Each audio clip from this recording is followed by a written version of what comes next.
Olá, família! Meu nome é Jussara, sou professora na EMEI José Natalino Fonseca e aqui pretendo falar de um assunto muito delicado e sério. Em nosso município, professores e educadores estão sendo capacitados para atuar no enfrentamento à violência sexual de crianças e adolescentes. A psicóloga Ana Denadai está à frente dessa formação e nos orienta para atuarmos juntos numa rede de proteção, família, escola, para atender às dificuldades que encontramos ao falar desse assunto com as famílias. Mostraremos aos pais a importância de uma educação sexual, iniciada com pequenas atitudes diárias que veremos a seguir. Quando a mamãe trocar o bebê, sempre falar o que vai acontecer. Exemplo, vou limpar o seu bumbum e depois vou passar a pomada. Quando brincar com a criança, fazendo cócegas, dando beijos e a criança pedir pare, devemos escutá-la. Assim trabalhamos o consentimento. Ensinar que as partes do corpo devem ser cuidadas e protegidas. Quando forem à praia ou piscina, tem roupas para usar e se proteger. Também devemos respeitar a timidez de uma criança, isso é autoproteção. Ensinar a fazer a própria higiene pessoal. A partir de 4 anos, a criança já pode se limpar sozinha, evitando que pessoas possam tocá-la. Não ter a obediência de crianças por castigo, o medo a deixa vulnerável. Evite segredo. Ela precisa saber que pode contar tudo para os pais. Se alguém pedir segredo, será estranho para ela. Não trocar afeto por presente. Exemplo, me dá um beijo e eu te dou um presente. Ensinar que seu corpo é um tesourinho e você tem que cuidar bem dele. Que sejamos parte dessa rede de proteção, agindo em prol de nossas crianças. Se perceber alguma situação de violência, denuncie, Disque 100 ou ligue para o Conselho Tutelar 3865-3287. Faça bonito, proteja nossas crianças e adolescentes. Olá, sejam bem-vindos. Hoje, com muita alegria, nós vamos receber a psicóloga Ana Denadai. Nós vamos continuar a nossa conversa que nós já iniciamos no webinário, no percurso de webinário que nós tivemos nesta segunda-feira, dia 24 de maio. Vocês enviaram perguntas durante a explanação dela, nós anotamos e nós vamos continuar, então, no nosso bate-papo. Ana, antes de iniciar, eu queria que você conversasse com a gente, falasse assim, bem brevemente, como que você começou a trabalhar por essa causa. Porque quando a gente pensa na causa da prevenção e combate à exploração sexual de crianças e adolescentes em Hortolândia, você é a pessoa que vem à nossa mente, você é a pessoa referência. Mas como começou esse trabalho? Olá, tudo bem? Tudo bem, Adriane? Deixa eu ver se eu consigo resumir, né? Bom, eu sou psicóloga concursada pela saúde, né? Então, há muito tempo atrás eu já estive na ponta, né? Atendendo vários pacientes, entre os pacientes muitas crianças em situação de violência sexual que já tinham passado por essa situação ou que revelaram na psicoterapia. E esse é um assunto, Adriane, que mexe muito com a gente, né? Então, lógico, a gente tem a técnica da ludoterapia, de análise, né? Mas vira a gente do avesso, né? Então, logo lá atrás, né, quando eu entrei na prefeitura, eu já fui estudar mais sobre a violência, eu já fui pesquisar, né, o que tinha de política pública que a gente poderia trazer para a cidade, né? E em 2009 foi o ano que o Ministério da Saúde fez várias capacitações sobre a ficha de notificação das violências. Eu tive a oportunidade de participar e de ser multiplicadora no meu município. Então, desde 2010, aí, todo o serviço de saúde, ele notifica os casos de violência suspeitos ou confirmados em todas as unidades de saúde, né? Então, isso propicia que a cidade tenha acesso aos dados dos atendimentos da saúde, que faça um mapeamento. Essa é uma ficha super importante, e ela continua, né, a ser feita, né, e os dados estão disponíveis no banco do Sinam. Depois eu pedi a minha transferência para a Secretaria de Segurança, justamente para fazer o estudo dos dados de BO, dos boletins de ocorrência de estupro, para ter também esse mapa vindo da segurança, né? Então, isso também nós conseguimos vários recortes e vários dados sobre a incidência desse crime no nosso município. Isso serviu para traçarmos ações, né, estratégicas. Entre as ações, as capacitações no setor educação, que é um lugar privilegiado, onde a gente consegue prevenir, se a gente conseguir avançar, né, nas ações de prevenção, que tem a ver com a educação sexual para a proteção, e também reconhecermos os sinais e sintomas que as crianças em situação de violência apresentam e fazermos os encaminhamentos necessários, né? Então, é isso. Eu espero até eu me aposentar, né, trabalhar com essa temática e fortalecer a nossa rede local de proteção das crianças e dos adolescentes. E quando a gente fala desse combate, né, tem um mês de referência, que é o mês de maio, que é o Maio Laranja. E como que começou? Tem alguma explicação por ser o mês de maio? Nós temos o dia 18 de maio, né, que é o Dia Nacional do Combate. Queria que você explicasse um pouquinho para a gente. Bom, esse dia, né, ele foi escolhido porque o dia 18 de maio do ano de 1973, né, muitos ainda não tinham nascido, lá na cidade de Vitória, no estado do Espírito Santo, aconteceu um crime bárbaro e que chocou todo o país e que ficou conhecido já na época como o caso Araceli. Então, esse crime, esse episódio, ele teve, né, como início o dia 18 de maio. E Araceli era o nome de uma menina de apenas 8 anos de idade. E ela teve todos os seus direitos humanos violados. Ela foi raptada próxima à escola onde ela estudava, ela foi estuprada e morta por jovens de classe média alta da cidade, né? Isso ficou comprovado nas investigações. Mas o crime, apesar dessa natureza hedionda, ele até hoje está impune, né? Os jovens da época, eles não foram condenados, né? Então, o dia 18 de maio, que é o Dia Nacional de Combate ao Abuso e Exploração Sexual de Crianças e Adolescentes, ele se transformou em lei no dia 18 de maio do ano 2000, é a Lei 9.970. E algumas cidades, né, também republicaram essa lei, na nossa cidade também, né, e no nosso caso, todo o mês de maio é o mês de luta. Então, é uma conquista, né, que demarca a luta pelos direitos humanos de crianças e adolescentes em todo o território brasileiro. Então, é uma data para lutarmos.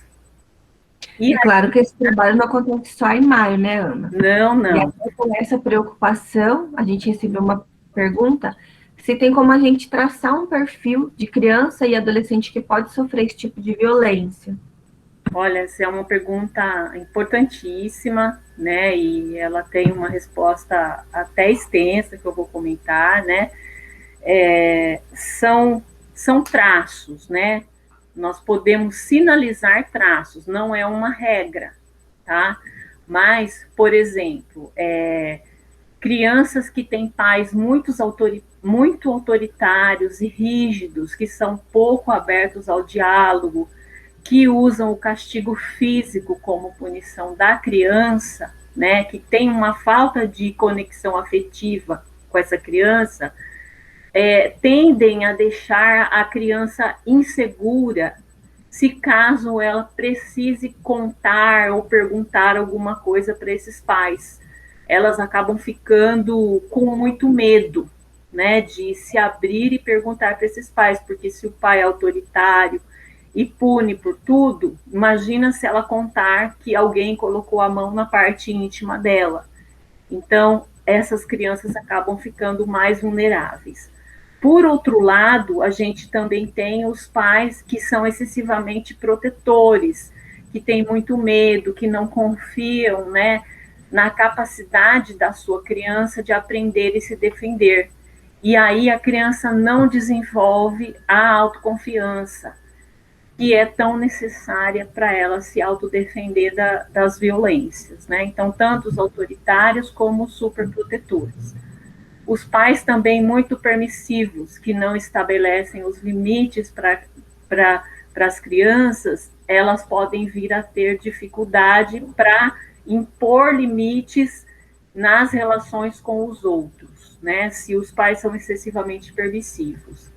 Crianças que são cuidadas por várias pessoas e pessoas diferentes, né? Muitas pessoas envolvidas nesse cuidado também acabam sendo mais vulneráveis. Gostaria de destacar as crianças que não recebem a educação sexual, que não têm ideia, né, de que essas partes íntimas não devem ser tocadas, né? Se forem tocadas, ela tem que dizer não, né? Então, as crianças que não receberam nenhuma informação sobre o corpo delas, elas também se tornam mais vulneráveis. As crianças que têm deficiência física também e intelectual se tornam mais vulneráveis, porque os adultos tendem a não acreditar nas crianças. E em uma criança que tem deficiência física, acreditam menos ainda. Isso é terrível.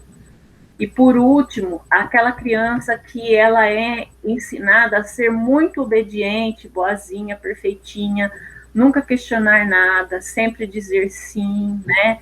Sempre dizer sim, ser boazinha para ser amada, né? Então, essa criança ela vai ter muita dificuldade de dizer não para um adulto, inclusive para um adulto abusador, tá? Então, quando os pais orientam a criança a obedecer sempre os adultos, em qualquer situação, a criança fica mais vulnerável, né? Então, quando a criança vai sair, né? Às vezes os pais falam, obedece, seja boazinha, né? Sim, obedeça, seja boazinha, mas, né? Ninguém pode te tocar, se alguém te tocar, você diga não, corra, grite, né? Então, quando ela é muito, né?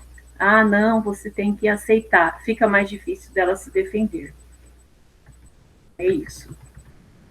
E quando o profissional da educação ele identifica alguns traços, alguns sinais de que a criança possa estar sofrendo esse abuso, qual que é a melhor forma dele abordar? Como que ele conversa com essa criança? Então, Adriane, uma coisa importantíssima.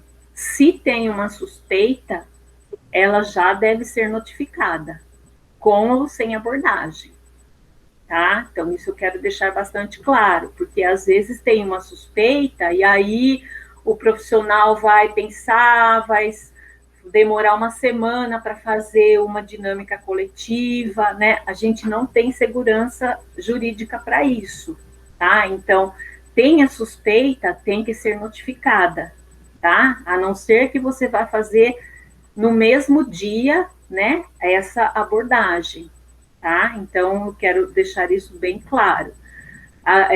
No geral, as atividades de prevenção primária, elas têm essa função de abordar coletivamente, tá? Mas se eu já tenho uma suspeita, ou ela, né, tem que ser muito rápido, ou se eu não tenho a suspeita, e ela pode surgir ali na dinâmica coletiva. Por exemplo, uma dinâmica que fale sobre as partes do corpo, né, nomear, destacar as partes íntimas, falar do toque do sim, do toque do não, ela já está propiciando de forma ali coletiva que a criança adquira esse conhecimento e comece a perceber que se ela está vivenciando alguma situação de abuso, né, ela já consegue perceber que aquilo não é natural. Então você pauta na coletividade. E aí é mais chance dela vir até você e fazer essa revelação espontânea. Agora, já de forma individual, deve ser a partir do sinal que ela emitiu, e rapidamente, né? Então, por exemplo, se a criança pintou um desenho todo de preto, né? Um sinal. Pode-se pedir que a criança conte uma história sobre aquele desenho que ela fez. Você vai elogiar o desenho, vai se mostrar como uma pessoa que está interessada naquele desenho que ela fez, vai perguntar se aquele desenho tem uma história, quem são aqueles personagens, né? Então, depende do sinal, né? Então, a partir de uma mudança de comportamento, o adulto se mostrar disponível para ouvir a criança, as possíveis causas daquela mudança e ouvir com um interesse verdadeiro, né? Então, conversar, como é que ela está, o que está acontecendo, se ela, professora, educadora, pode ajudar, né? De forma genuína. Tudo vai depender da idade da criança e qual sinal que a criança apresentou, né? Porque se o sinal for uma dor na genitália, por exemplo, e a criança for muito pequena e não vai revelar verbalmente, inclusive a gente já precisa notificar urgentemente como uma suspeita, tá? Então essa questão, na questão do desenho, até que a gente recebeu uma questão sobre isso. Se a gente tentar dirigir a criança para que ela desenhe algo específico, a educadora fala até assim, trabalhamos bastante essa questão do desenho, com quem mora, pedimos para a criança desenhar os cômodos da casa, esse tipo de atividade assim mais dirigida, não partindo espontaneamente da criança, ela contribui? Ela contribui, mas assim, mais importante do que desenhar os cômodos da casa, né, é a gente fazer dinâmica sobre as partes do corpo, sobre as partes íntimas, toque do sim, toque do não, para quem que eu peço ajuda, se tiver toque do não. Essa história da gente rodear muito, né, da gente tergiversar, ela é complicada e é um problema nosso, né, do adulto. Né? Como que eu vou... eu posso descobrir alguma coisa pedindo para ela fazer um desenho sobre o sentimento dela. Ela pode desenhar uma viagem, né? E aí eu posso falar, conta a história sobre essa viagem, ela pode revelar, né? Da mesma forma que ela desenhar a casa, os cômodos, né? Mas o mais eficiente é a gente inaugurar essa questão da prevenção primária, né? E estar disponível, né, para ouvir a criança. Tem até uma questão que é assim, as crianças vítimas de abuso têm consciência de que sofreram é errado e prejudicial? Acho que tem tudo a ver com isso até que você estava falando, né, do sim e do não, por isso que ela precisa conhecer até, né? Exatamente, essa pergunta, ela é ótima, né, porque a criança não sabe, né, demora um tempo para cair a ficha, né, assim, muitas pessoas adultas, né, cai a ficha, vai entender quando já é adulto, nossa, então aquilo que aconteceu era abuso, né, por quê? Porque geralmente ninguém explica para a criança que aquilo, né, que aquilo é um toque do não, tá? Então, geralmente na época do abuso, não, né? O que pode acontecer é ter sensações de medo, uma culpa, não sabe muito bem o que é, uma coisa difusa, uma vergonha, uma dúvida, né? Insegurança, receio, mas não tem clareza, porque ninguém explicou. É diferente quando a gente explica e faz uma dinâmica e alguém tenta abusar, ela vai saber que aquilo era o toque do não, ela vai saber que aquele segredo que foi pedido para ela, né, que é um segredo sem data para revelar é um segredo ruim, diferente do segredo quando a gente fala, ó, nós vamos fazer uma festa de aniversário para o seu irmão, e a festa é amanhã. Então, esse é um segredo bom, porque ele tem dia para ser revelado. Agora, tem segredo que não tem dia para ser revelado. Então, esse é o segredo ruim, e não deve ser guardado. Mas se ninguém explica, ela só vai entender depois. E aí, a sensação de que ela foi submetida a isso, né, a uma situação ruim, a um abuso, ela é muito traumática, em especial quando o autor é conhecido. E a gente sabe que a maioria dos autores são conhecidos. Por quê? Porque é uma pessoa que ela tinha confiança, é uma pessoa que ela até gostava, é uma pessoa que era amiga ou que era protetora e também fez isso. Então, a sensação de se sentir traída é muito grande, tá? Mas a criança não sabe porque a gente não ensinou. E eles fizeram uma pergunta muito interessante também, e qual que é a diferença entre uma pessoa que ela é abusadora e entre o pedófilo? Ah, é legal essa pergunta, né? Porque abusador são todos e todas as pessoas que abusam da criança e adolescente.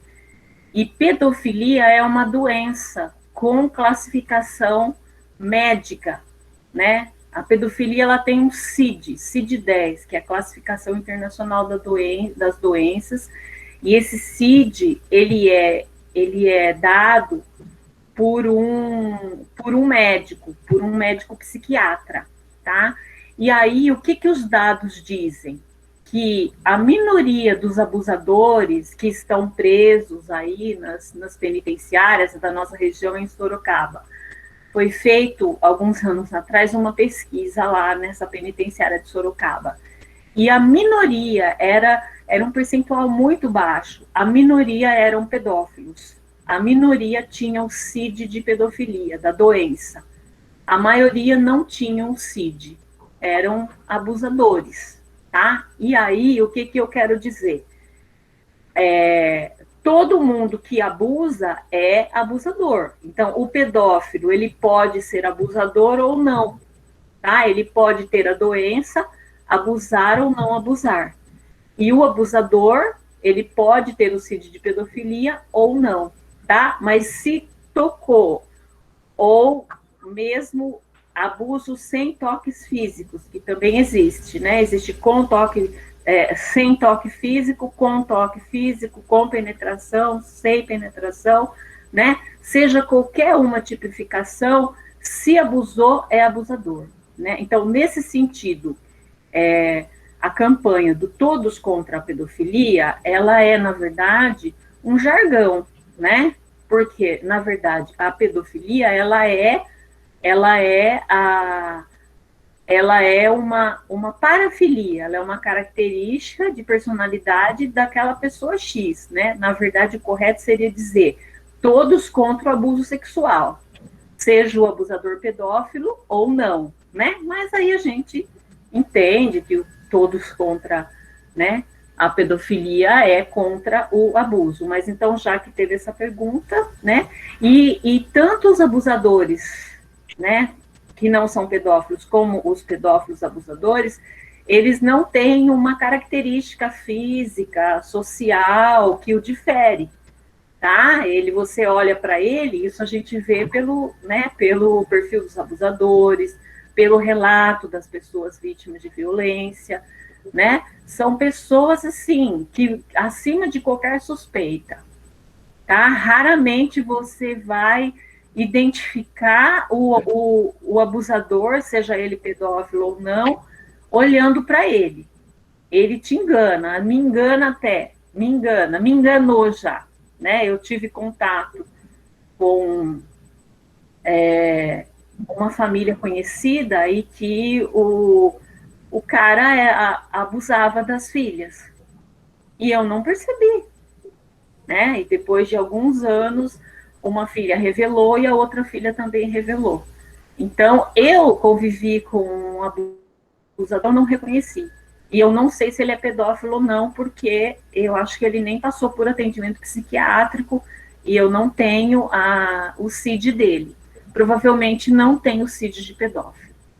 Então, é muito desafiador, né? Por isso que a gente tem que avançar na questão da prevenção mesmo, né? Vou engatar até porque você já falou aí dessas meninas que acabaram falando depois, né? Uhum. O comentário que a gente recebeu foi assim, ó, não esqueçamos que alunos adolescentes também sofrem com esse tipo de violência dentro de sua casa. E nós também temos alunos adolescentes, jovens de mais idade, por conta da nossa educação de jovens e adultos. Então, temos profissionais também atuando com eles. A forma do professor identificar esses casos com crianças e adolescentes é diferente? Como que pode receber essa abertura de um adolescente para ele falar que ele está sofrendo esse abuso? Sim. Bom, quanto mais a pessoa em situação de violência tiver o verbal desenvolvido, né, mais possibilidade de diálogo, né, e mais possibilidade dela revelar. Então, as dinâmicas, as conversas com os adolescentes, elas devem acontecer e certamente elas podem ser mais aprofundadas, né, do que como a gente faz com as crianças, né? Com as crianças a gente vai se fixar naquelas questões que eu já falei, né, das partes do corpo, nomear as partes do corpo, as partes íntimas, toque do sim, toque do não, né? Se tiver toque do não, para quem que a gente pede ajuda. Com os adolescentes, a gente aprofunda, né? A gente pode falar de depressão, né? Porque é um sinal, né? A mudança do comportamento, a tristeza, o embotamento. A gente pode se aprofundar nesses temas, dialogar sobre isso. As ideias suicidas, né? Então, também, muitos adolescentes que têm ideias suicidas estão sendo vítimas de abuso sexual, né? Eles imaginam que o suicídio pode ser uma saída, né? Se ele estiver sozinho, sem ter com quem conversar, ele vê como uma saída. Se ele tiver com quem conversar, desabafar, procurar ajuda, ele não precisa pensar nisso. Os adolescentes riscadores também, sabe? Os que pegam estilete, riscam o pulso, riscam a barriga, riscam o braço. Às vezes a gente pode falar, é modinha, né? É sofrimento, gente. Então, quando eu tô sofrendo muito, né? Eu tô com a minha psique muito carregada, eu uso para aliviar um sofrimento físico. Então, eu risco, né? Atendi vários casos de abusadores e riscadores e que eram vítimas de abuso sexual, ou que tinham sido vítimas na infância, e na época não tinham recebido ajuda. A gente pode falar com os adolescentes de autoestima, né? Porque uma pessoa abusada, a estima dela está lá embaixo. Mas, principalmente... Ela acaba se sentindo até responsável? Tem pessoas que acham que a culpa é dela por estar sendo abusada? A culpa, né? Então, sempre esse mantra da culpa, né, para quem está em situação de violência é uma constante, né? Sempre quando a gente vai trabalhar com um sobrevivente de abuso sexual, a gente tem que trabalhar a questão da culpa, né? Porque eles se sentem cúmplices, né? Sentem que foram seduzidos, acham que se deixaram seduzir, tá? Então, a culpa é uma constante, isso tem que ser trabalhado. E, com os adolescentes, a gente tem que pautar sobre o tema e estar disponível, né? Isso é um bom começo, estar disponível, humanamente disponível, né? Para sentir, para ouvir, né? Falar sobre a situação, e aí eles falam, eles se abrem. A gente sente assim que com o avanço da tecnologia, com a chegada das mídias sociais, e a gente ficando cada vez mais conectado, tendo acesso a mais coisas, a gente acabou até se distanciando mais, a gente vê o aumento do número de casos de depressão. Lembra que a gente acompanhou até aqueles jogos de internet que tinham aquela baleia azul, a Momo, que traziam coisas para as crianças, desafios desafios, né? E agora com a pandemia, que a gente está afastado, isso acaba complicando cada vez mais, né? E também temos visto um aumento grande de casos de violência e a diminuição até da pessoa ir e fazer essa denúncia. E então, qual que é o impacto que essas novas mídias têm trazido? É isso mesmo que a gente tem imaginado? Olha, eu acho que tem os dois lados, né? Ao mesmo tempo que aumenta a exposição das crianças e os adolescentes, a tecnologia ela também propicia para que eles e nós, né, que nós tenhamos informações importantes e benéficas. Eu acho que são os dois lados. Há várias situações, né? Principalmente os responsáveis estarem atentos ao conteúdo acessado pelas crianças e pelos adolescentes. E tanto com relação aos conteúdos como com as pessoas, né? Tem alguns jogos que são abertos, e aí quando você vê, eles estão jogando com uma pessoa desconhecida, e aí aquela pessoa desconhecida faz uma pergunta, né? Então você tem que estar sabendo, né? Pesquisar os jogos que eles estão jogando, se são jogos onde eles acabam conversando com pessoas desconhecidas, né? Isso é super importante. Isso eu faço com os meus filhos também, que eu tenho 2 meninos, um de 12 e um de 16. Então, a gente tem que orientar, né, sobre a segurança na internet, para que eles não deem endereço, não enviem fotos, né? Então, isso é orientação básica, né? Mesmo porque a gente não consegue estar com eles o tempo todo, né? Então, a gente tem que orientar sim.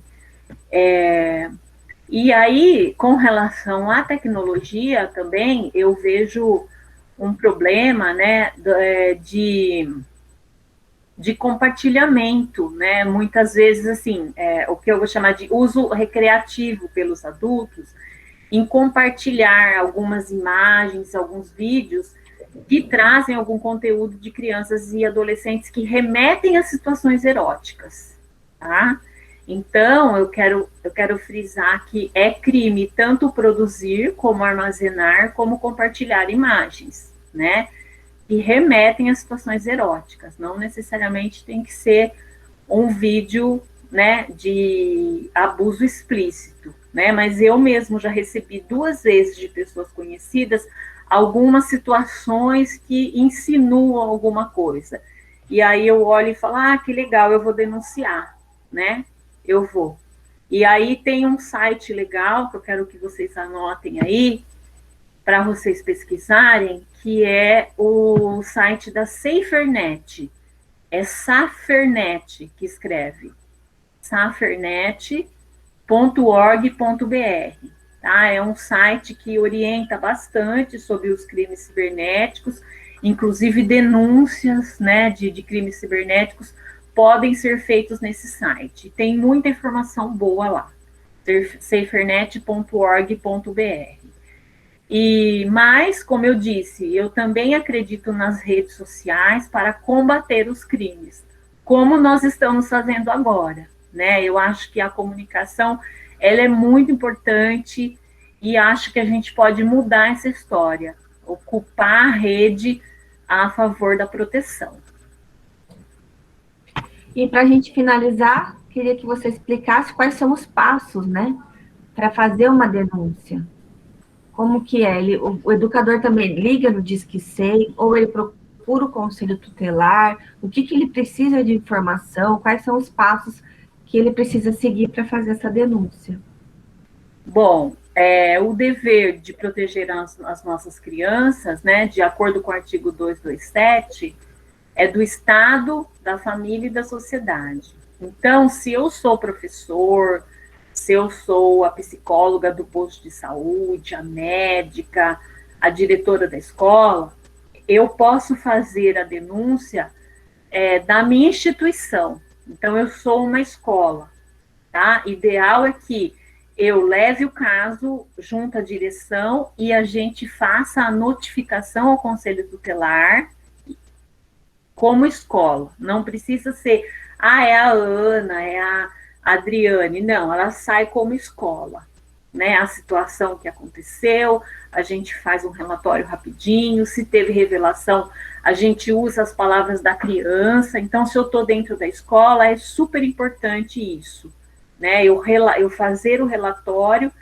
e acionar o conselho tutelar, enquanto escola, tá?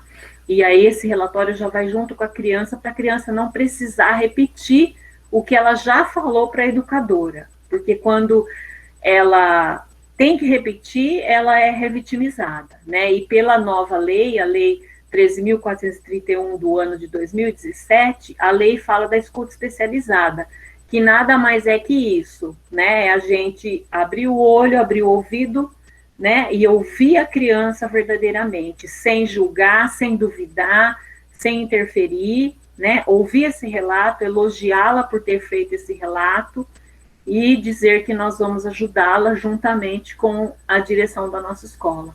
Fazer o relatório rapidinho e encaminhar a denúncia ao Conselho Tutelar, que é o ponto de rede, né, que se entrelaça com a escola, né? A escola no eixo promoção dos direitos humanos e o Conselho Tutelar no eixo defesa dos direitos humanos. Então, o Conselho Tutelar e a escola têm que trabalhar muito junto. Ah, mas não, eu vou fazer uma denúncia como sociedade. Então, eu estou suspeitando que o meu vizinho está maltratando a neta dele, ok? Então, eu vou fazer como sociedade. E, de repente, eu quero fazer anonimamente. Então, eu posso ligar no conselho e pedir para fazer anonimamente, tá? Como sociedade. Ah, mas a professora lá da escola não conseguiu encaminhar a denúncia lá com a equipe gestora. Então, ela tem a obrigação de fazer como pessoa física. Isso não é para acontecer dentro de uma escola. Mas, né, se lá em Nárnia acontecer isso, numa cidade, um lugar, um reino longe daqui, a pessoa precisa fazer como pessoa física e, se quiser, pode pedir anonimato. Então, também o nosso primeiro elo da rede é o Conselho Tutelar, o nosso, de Hortolândia. O número do nosso conselho é 3865-3287. Liga no conselho, pede para falar com o conselheiro de plantão ou agenda um horário para ir lá pessoalmente usando as máscaras. Ah, não, mas eu não quero falar com ninguém. Ah, é o meu vizinho que eu tenho medo, tal, tal, tal. Disque 100, tá? O Disque 100, ele não está muito prático para a gente acessar, porque agora ele está unificado com denúncia para os idosos, para as mulheres. Antigamente, uma criança conseguia ligar no Disque 100 e ser atendida. Hoje, só se for um adolescente ou um adulto. Está bem difícil para a gente falar no Disque 100. Mas o Disque 100 é um canal de denúncia também que todo mundo pode acessar. A gente tem um aplicativo nacional também que chama Proteja Brasil, que a gente pode baixar no celular, tá? Aplicativo Proteja Brasil. Nós temos, se é uma situação mais de urgência, vamos ligar para a PM 190, ok? Ou também a gente pode ligar para a Guarda Municipal. Eu vou dar um número também, tá? Então, a PM 190 e a Guarda Municipal é 0800 11 15 80. Então, eu acho que não tem desculpa para a gente não notificar, entendeu? Eu acho que é possível, a gente tem todos esses canais, né? E o Conselho Tutelar é o principal, né? Que a gente pode discar. Ana, muito obrigada. O pessoal está participando de cursos com você, né? Já foram mais de 200 profissionais já formados, né, Ana? 4 turmas. É um sonho que todos da educação participem com você do curso. É um curso bem completo, né? 40 horas? Isso. E a gente divide em videoaulas, que está na plataforma da Escola de Gestão, né? Na plataforma Moodle, questões, filmes, né? E a gente faz também as lives quinzenais. Tem 8 lives de 2 horas cada uma, né? E nas lives eu sempre trago convidadas e pessoas da rede, né? Para essa rede ir se formando na cabeça de todo mundo e todo mundo se vê ali fazendo parte dessa rede, né? Porque a violência a gente não consegue enfrentar sozinha, a gente precisa dos outros serviços, né? Cada serviço em si, ele é incompleto, a gente precisa se conectar ao outro para fazer esse caminho, esse fluxo para proteger as crianças. E a educação é um lugar privilegiado porque está, digamos, na linha de frente, na base. Com certeza. Ana, queria agradecer sua disponibilidade de participar com a gente, agradecer seu trabalho, muito bonito e muito importante para a nossa cidade. Não só para a nossa cidade, tenho certeza que tem contribuído aí até com outras cidades da região. Eu que te agradeço, Adriane. Vamos deixar para vocês aqui na descrição desse vídeo um link onde vocês podem acessar materiais indicados pela psicóloga Ana Denadai para auxiliar nas aulas. Então, tem livros, cartilha e uma lista de sites também que você pode acessar e buscar mais aprendizado e mais conteúdo. O combate à exploração sexual contra crianças e adolescentes, ele deve acontecer durante todo o ano, não só durante o Maio Laranja. Se você não assistiu ao webinário com a palestra completa da psicóloga Ana Denadai, você pode assistir acessando o YouTube da Secretaria de Educação. Lá também tem outros conteúdos, mais palestras, então não deixa de curtir e seguir. Clicar lá no sininho para você receber notificações sempre que tiver um vídeo novo. Também curta esse vídeo aqui para ajudar ele a chegar a mais pessoas. E vamos compartilhar. Nós todos somos rede de proteção.